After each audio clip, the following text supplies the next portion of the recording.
Sir NDT అనే ఒక exit poll వచ్చిందంట కదా! మరి ఇది ఏం చెప్తుంది ఎగ్జిట్ పోల్? ఎవరు అధికారంలోకి వస్తారంటున్నారు sir? NDT and Andhravani post poll survey అనే ఒక సర్వే వచ్చింది. ఎందుకంటే నేను చాలాసార్లు చెప్పాను, ఎగ్జిట్ పోల్ అనేది రేపు ఈవినింగ్ 6:30 తర్వాత రావాలి కాబట్టి ఈ లోపల వచ్చేవన్నీ కూడా పోస్ట్ పోల్ సర్వేనో లేకపోతే అంచనానో ఇలా ఈ పేర్లతో వస్తున్నాయి, కానీ అవి ఎగ్జిట్ పోల్సే అవి. సో ఇప్పుడు నా దగ్గర 2 ఎగ్జిట్ పోల్స్ ఉన్నాయి. ఒకటేమో NDT and Andhravani post poll survey, రెండవది ఆత్మసాక్షి సర్వే. ముందుగా ఎన్‌డిటి సర్వే చూస్తే ఎన్‌డిటి వాళ్ళు ఓపెనింగ్లోనే వాళ్ళ గురించి వాళ్ళు గొప్పగా చెప్పుకున్నారు. మేము 2021 నుంచి ఎలక్షన్ సర్వేస్లో పనిచేస్తున్నాము. కర్ణాటకలో మేము చెప్పింది 100% ఇదైంది. 120 కంటే ఎక్కువ వస్తాయని చెప్పాము. కర్ణాటకలో 135 వచ్చాయి. అట్లాగే తెలంగాణలో 64 తగ్గవు కాంగ్రెస్కి అని చెప్పాము. 64 తగ్గలేదు కాంగ్రెస్కు, కరెక్ట్గా వచ్చింది.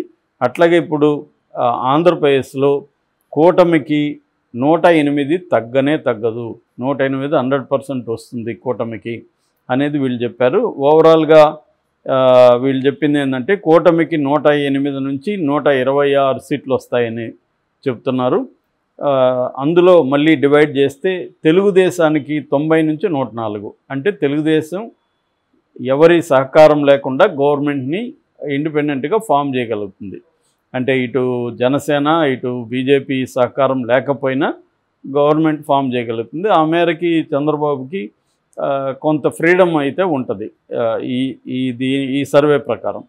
ఇక జనసేనకి చాలా బాగా చెప్పారు, 14 నుంచి 17 వస్తాయి. వాళ్ళు పోటీ చేసిందే 21, అంటే 14 నుంచి 17 వస్తాయంటే చాలా బాగా పెర్ఫామ్ చేసినట్టుగా జనసేన.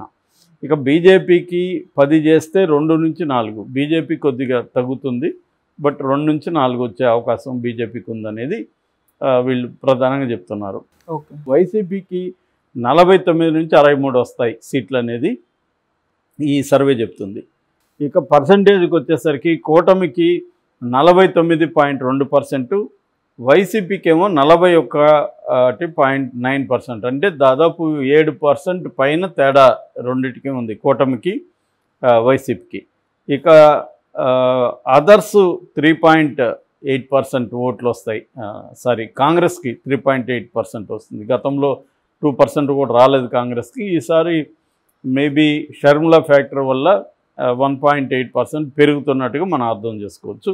ఇతరులకు 5% ఓట్లు వస్తాయనేది ఈ సర్వే చెప్తుంది. ఇక వీళ్ళు చెప్పింది ఏంటంటే 88% మంత్రులు ఓడిపోతారు వైసీపీ నుంచి అనేది ఒక బాంబు పేల్చారు వీళ్ళు. అట్లాగే సిబిఎన్ చంద్రబాబు గెలుస్తాడు ఖచ్చితంగా, అది కూడా మంచి మెజార్టీతో, గతం కంటే మంచి మెజార్టీతో చంద్రబాబు గెలుస్తాడని చెప్తున్నారు. జగన్కి అయితే మెజార్టీ తగ్గుతుంది బాగా అని చెప్తున్నారు. అట్లాగే పవన్ కళ్యాణ్, నారా లోకేష్ ఇద్దరు కూడా మంచి మెజార్టీతో అసెంబ్లీలకు అడుగు పెట్టబోతున్నారని కూడా వీళ్ళు చెప్తున్నారు. ఓకే. ఎంపీ ఎలక్షన్లకు సంబంధించి కూడా 15 నుంచి 20 గెలుచుకుంటుంది కూటమి అని కూడా వీళ్ళు చెప్తున్నారు. సో 17 నుంచి 20, ఇక వీళ్ళు వైసీపీ ఏమో 5 నుంచి 8 మాత్రమే పరిమితం అవుతారు అనేది చెప్తున్నారు. ఓవరాల్గా వీళ్ళ శాంపుల్ ఇది కూడా సైజు కూడా ఇచ్చారు. 189,568 మందిని మా టీమ్స్ కలిసాయని కూడా వీళ్ళు క్లెయిమ్ చేసుకుంటున్నారు. సో ఈ రకంగా ఎన్‌డిటి అండ్ ఆంధ్రవాణి ఈ 2 కంబైన్డ్గా చేసిన సర్వే క్లియర్గా తెలుగుదేశం కూటమి అధికారంలోకి వస్తుంది. కంఫర్టబుల్ మెజార్టీ 108 నుంచి 126, అంటే బ్రహ్మాండమైన మెజార్టీతో అధికారంలోకి వస్తుంది అనేది వాళ్ళు చెప్తున్నారు. ఇక ఆత్మసాక్షి దీనికి రివర్స్గా ఉంది. ఆత్మసాక్షి సర్వేమో వైసీపీకి 110కి తగ్గదు అంటున్నారు. వాళ్ళేమో 108కి కూటమికి తగ్గదంటే ఇక్కడ 110కి ఆత్మసాక్షి తగ్గదు, 122 హై ఎండ్ అని చెప్తున్నారు. కూటమేమో 54 నుంచి 64 వరకు కూటమికి రావచ్చు అనేది చెప్తున్నారు. ఇక పర్సంటేజ్ విషయానికి వస్తే కూటమికి 49.25% ఉంటుంది, వైసీపీకి ఏమో 47.5%, అంటే 49 ఇక్కడ 47, అంటే ఓన్లీ 2% కూడా లేదు ఇది 1 పాయింట్ సంథింగ్ మాత్రమే గ్యాప్ ఉంది వీళ్ళిద్దరి మధ్య. సో ఇక కాంగ్రెస్కి వీళ్ళు ఎక్కువ వేయలేదు, 2.2% వేసారు. గతం కంటే కూడా నామినల్గా మాత్రం పెరుగుతుంది అనేది వీళ్ళు చెప్తున్నారు. ఇతరులకు కూడా ఎక్కువ వీళ్ళు వేయలేదు, 1% లోపలే ఉంటుందన్నారు.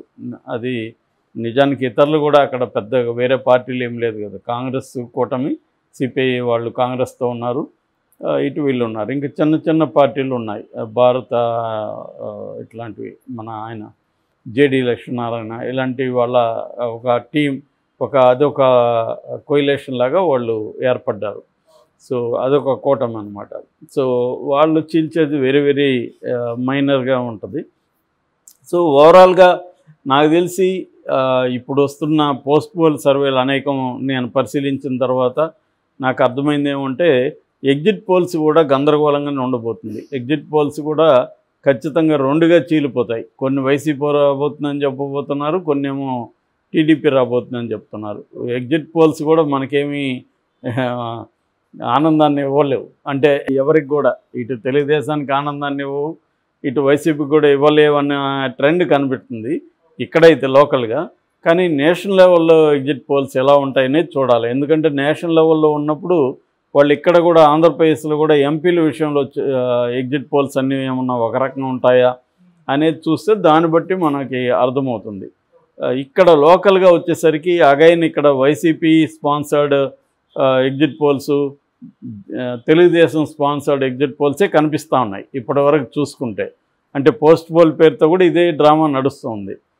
అందుకని మనం ఇంకా నేషనల్ లెవెల్లో ఏమన్నా ఎగ్జిట్ పోల్స్, ఎందుకంటే వాళ్ళ క్రెడిబిలిటీ ఇంపార్టెంట్ కాబట్టి నేషనల్ లెవెల్లో వాళ్ళు కొంత అక్యురేట్గా వీలైనా చేసే అవకాశం ఉంది. అయితే వాళ్ళు ఆనెస్ట్గా చేసినా కూడా ప్రజలు ఎంత ఆనెస్ట్గా తమ అభిప్రాయాల్ని చెబుతారు అనేది కష్టం అన్నమాట. ఎందుకంటే ఒకవైపు స్వీప్ ఉంటే ఈజీగా ప్రజలు కూడా ఓపెన్ అప్ అయిపోయి చెప్తారు. బాగా టగ్ ఆఫ్ వార్ ఉండి ప్రతి దగ్గర హోరాహోరీ పోరాటం ఉన్నప్పుడు ప్రజలు కూడా ఓపెన్ అప్ అయి చెప్పడం కష్టం. ఒకవేళ చెప్పినా కూడా 10 మంది చెప్తే మేము 5 మంది ఇటు 5 మంది ఇటు వేసారనుకో, దాంట్లో ఏమి తేల్చాలి?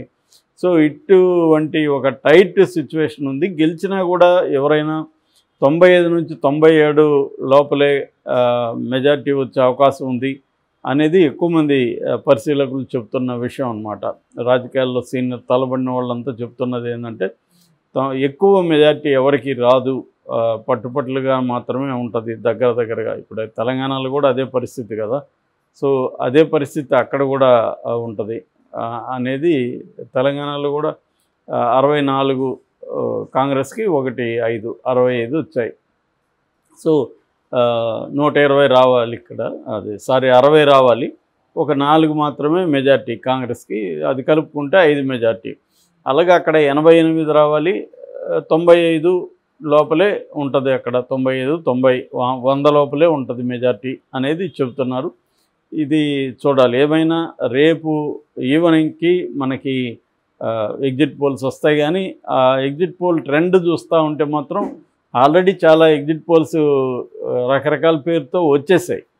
సో ఇవన్నీ కూడా డివైడ్ అయిపోయినాయి. కొన్నేమో వైసీపీకి వస్తాయని చెప్తున్నారు, వాళ్ళేమో నిన్న కూడా మనం నాగన్న సర్వే చెప్పుకున్నాం. నాగన్న సర్వే క్లియర్గా వైసీపీకి గవర్నమెంట్ ఫామ్ చేసే పరిస్థితి ఉందని చెప్తున్నారు. ఆత్మసాక్షి కూడా వైసీపీ అంటున్నారు. వీళ్ళిద్దరూ కూడా గతంలో కర్ణాటకలో తెలంగాణలో ఫెయిల్ అయినారనే ఒక నెరేటివ్ బయటకు వచ్చింది. సో వాళ్ళకి విశ్వసనీయత లేదు అని, వాళ్ళేమో మేము ఫెయిల్ అవ్వలేదు, మేము కరెక్ట్గా చెప్పామని వాళ్ళు క్లెయిమ్ చేసుకుంటున్నారు.